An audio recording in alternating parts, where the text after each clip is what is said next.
Hello दोस्तों, मैं संतोष स्वागत करती हूँ आपके अपने YouTube चैनल भुआवती झंझोड़ी में।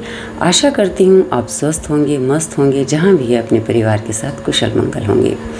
आज है 22 मार्च 2021। आज से ठीक एक वर्ष पहले 22 मार्च 2020 में लॉकडाउन की घोषणा की गई थी। लॉकडाउन क्यों हुआ, किस तरह से हुआ, हम सभी जानते हैं। कोरोना की वजह से देश में सारी जो व्यवस्थाएं थी सब की सब बंद कर दी गई, यातायात के साधन बंद कर दिए गए। हर व्यक्ति अपने घर में ही था, बाहर निकल नहीं सकता था। बहुत सारी समस्याएं आई थी, लेकिन जो भी परिस्थितियां आती है उसको देखने का हर एक व्यक्ति का अपना अपना नज़रिया होता है। किसी व्यक्ति ने इस लॉकडाउन को बहुत पॉजिटिवली लिया, किसी ने नेगेटिवली लिया, लेकिन कुल मिलाकर जो परिस्थितियां थी वो ज़्यादा अच्छी नहीं थी। लेकिन फिर भी हर व्यक्ति ने इस लॉकडाउन को अपने हिसाब से जिया।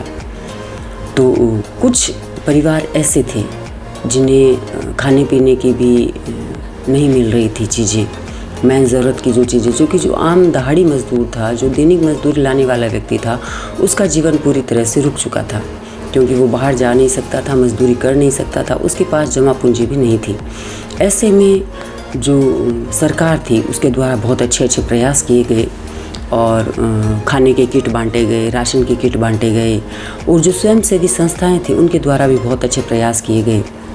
और सभी ने एकजुट होकर जो भी मोदी जी ने आह्वान किए थे, चाहे वो थाली बजाने के हो, चाहे वो लाइट बुझा कर दिए जलाने के हो, सबको सहर्ष स्वीकार किया था। और वो एक तरीका था लोगों को घर में रोकने का, लोगों में उत्साह बनाने का।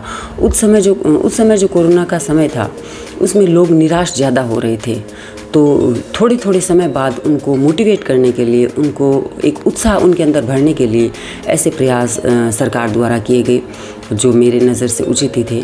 मैं यदि अपने परिप्रेक्ष्य में देखूं तो लॉकडाउन काफ़ी कुछ, क्योंकि मैं पॉजिटिव हूँ तो हर चीज़ को पॉजिटिव ही लेती हूँ, सकारात्मक पहलू मुझे बहुत दिखाई दिए इसकी। पहली बात ये देखें तो हर वर्ष या हर दिन बहुत सारा ध्वनि प्रदूषण होता है, वायु प्रदूषण होता है, और लॉकडाउन की वजह से जो यातायात के साधन थे वो रुक गए थे पूरी तरह से, तो प्रदूषण बहुत कम हो गया था। दिल्ली के आंकड़े हमारे सामने रोज़ आ रहे थे जो ये दर्शा रहे थे कि वहाँ का वातावरण भी शुद्ध हो गया, जो सबसे ज़्यादा प्रदूषित शहरों में से गिना जाता है, वहाँ का वातावरण शुद्ध हो रहा था। बाकी आम जो शहर थे वहाँ का वातावरण तो शुद्ध ही था, फैक्ट्रियाँ रुक गई थी, तो कुल मिलाकर वातावरण शुद्ध हो रहा था। लोगों को समय मिला था अपने परिवार को देने के लिए।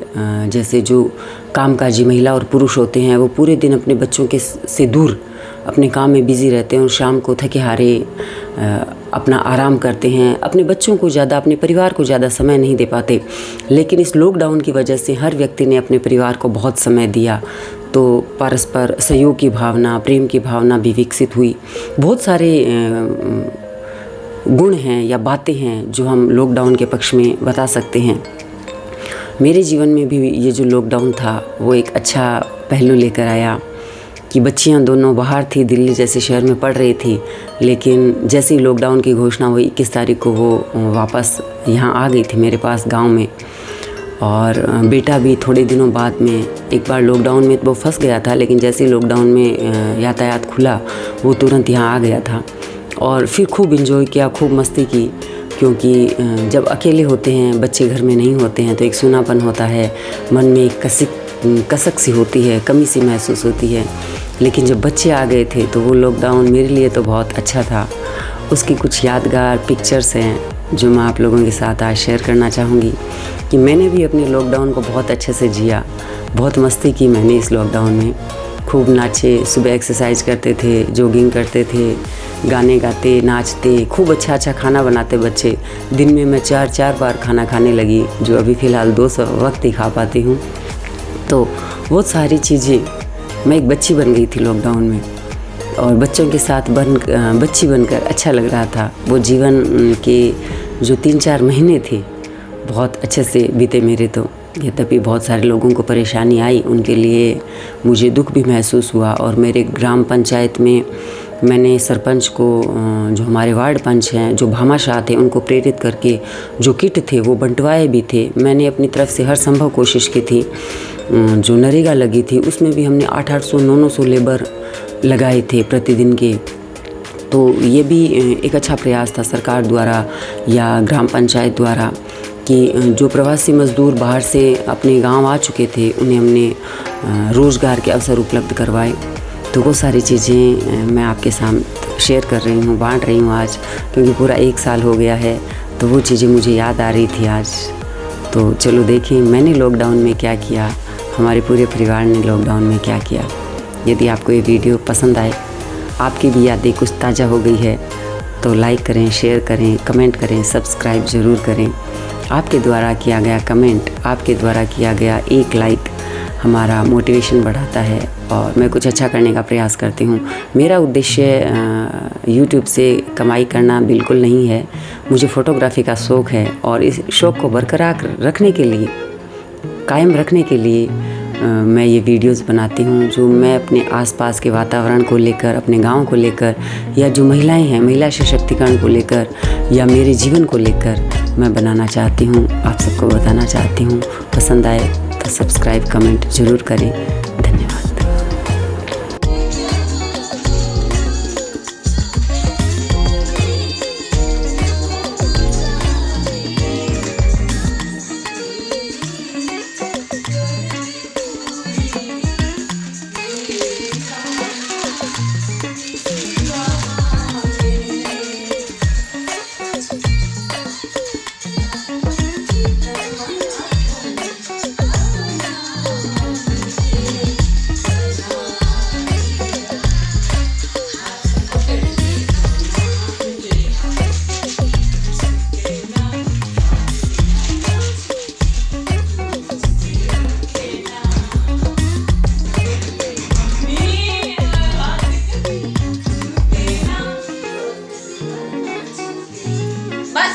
बस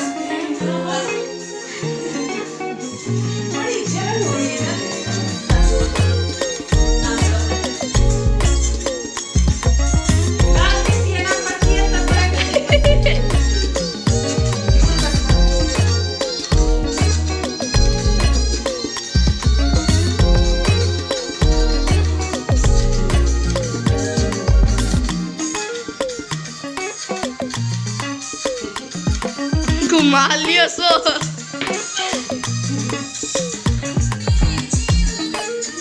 संजी जी